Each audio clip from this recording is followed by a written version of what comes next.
kick back up again around the state? They are going to kick back up again this afternoon. We don't have wind advisories or wind warnings that we had yesterday, but we're still going to see that steady wind, a dry air mass moving in, and we're going to be looking at wind speeds still gusting at times near 40 and 50 miles an hour for some of you. Right now, a gust between 20 and up near 35 miles an hour in Gallup and Grants, and then we're seeing wind speeds steady between about 15 miles an hour and up close to 20 miles an hour in some places down in the southeast. So those will pick up again today. High fire danger because of it, so red flag warnings have been issued again across New Mexico. We'll see blowing dust and even some smoke could blow in. Southwesterly winds now instead of that westerly wind, so that's going to carry that smoke farther to the north for today and for the next couple of days. As we head through the day, for Albuquerque, 70 degrees for your 9 o'clock hour, more sunshine, 83 at noon, another windy afternoon with winds gusting about 40 miles an hour. We'll see highs today in the upper 80s. I'll have all the details for you coming up.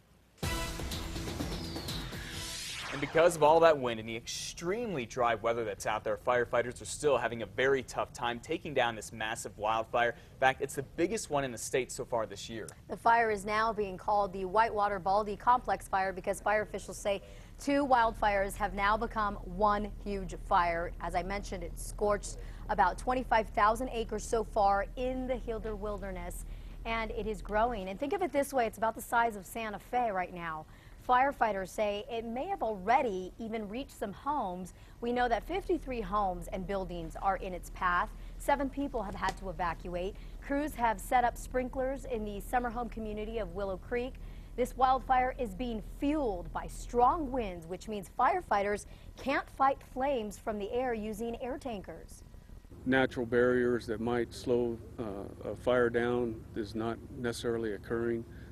It's terrain-driven and wind-driven, and basically we're at the bay of the weather pattern right at the moment.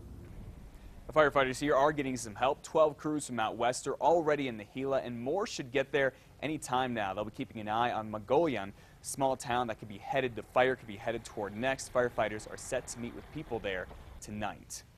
And in other news this morning, a city bus driver in Santa Fe is in some hot water right now, with investigators say he hit an elderly man who was crossing the street. More in your News Blitz. An elderly man gets thrown to the ground after being hit by a city bus in Santa Fe. What happened here in less than a minute? This sad story is hard to believe. A dog wrapped up in huge chains. In 2 minutes, why the scars may never heal. And in 3 minutes, you can call this place a bullying alley. Why the district attorney's office says some of its prosecutors are in hot water this morning. Plus, you know the Bee Gees' Robin Gibb lost his fight against colorectal cancer this month, and it's a big reminder for you to get screened in 5 minutes how one doctor's appointment can save your life.